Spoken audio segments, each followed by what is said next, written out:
Picks of the week.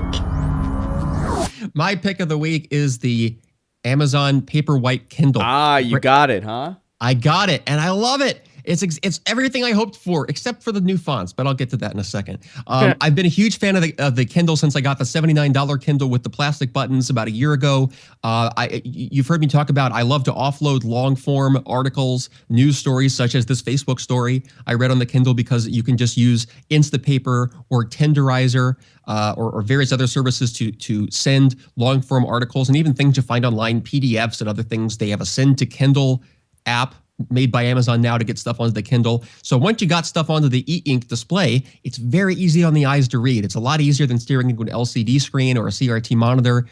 I don't like anyone has that anymore. I don't know why I said that, but it's easy on the eyes, and it can help you clear away distractions of not having all these other web pages and other things open. You can just sit and read. Or if you want to offload some long articles, then you're on a plane or you're in a car or just somewhere where you need to just waiting room, you have to just sit and read. It's great for that. It's a nice little device. You can see how thin it is here, thinner and lighter than an iPad or any real tablet. The new one is the Paperwhite Kindle is totally touch-based, so there are no plastic buttons at all, not even a home button. But unlike the last year's Kindle Touch, it is much lighter weight and much slimmer, and the touch response is faster from what I found. The touch is better. Yes, it is more responsive. Very cool. Still nowhere close to an iPad or even an Android phone or one of those guys. You click on it, and sometimes it still doesn't let you know soon enough whether or not your click registered, and that gets annoying. But it is better and faster than using either the plastic keys on the old one or the last year's Touch model. I got the Wi-Fi edition. I think the 3G is a little bit overpriced, considering that if you have a MiFi or basically anywhere now, you can get on Wi-Fi pretty easily. The backlight is the biggest reason that I got this. And you can see here, I've got the backlight turned all the way up. I screwed up. It's not a backlight, actually. It's a front light. If you can kind of see there, you can see it has 3 or 4 little blue LED lights at the bottom of the screen that shine up. Basically, they shine up onto the screen, casting the light onto the screen. In theory, that's easier on your eyes than staring into an LCD screen where every pixel is shining directly into your eye.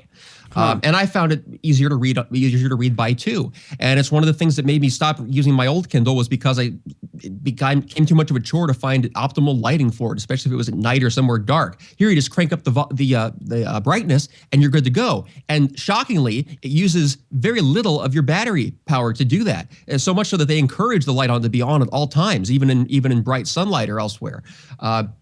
So those are good too. Also, increased resolution. I don't know if it's technically a Retina display, but I certainly can't see any pixels on the display.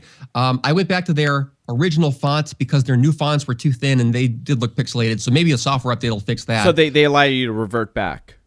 Yes, they added new fonts, but you can always pick your own fonts. And if you download certain new books, they come with their own publisher's font as an option. What else? And the reason they call it Paperwhite is because it is a higher contrast, essentially whiter background and darker texts, and higher contrast is easier to read even in bright sunlight, and even with the blue. I keep wanting to say backlight by force of habit, but it's the front light, the LED lights turned on. As a side note, when I first got my Kindle before, I bought the leather case with the little light on the top, the LED blue light that was supposed to cast the light down onto the page to let you read, sort of like one of those old itty-bitty book lights, but for the Kindle. That was made by Amazon, drew power from the back of its own battery and everything. I took that thing back immediately. $60. It didn't light the thing for crap. I mean, it was so bad. Oh my God. And I just saw a review the other day saying it's the best light you can buy. There's one of those, a top light that is a extra add-on. So if you like the Kindle and you like not having to be in optimal sunlight or a lamp constantly, man, this is the thing to get. I've seen other people say too, it's the best e-reader on the market. And when you consider Amazon's robust system of sending your own documents and sending, whisper syncing to Audible and all this great stuff, man, it is just one of the best values you can get if you like the Kindle reading style. So that's the Paperwhite Kindle for, I think it's $119.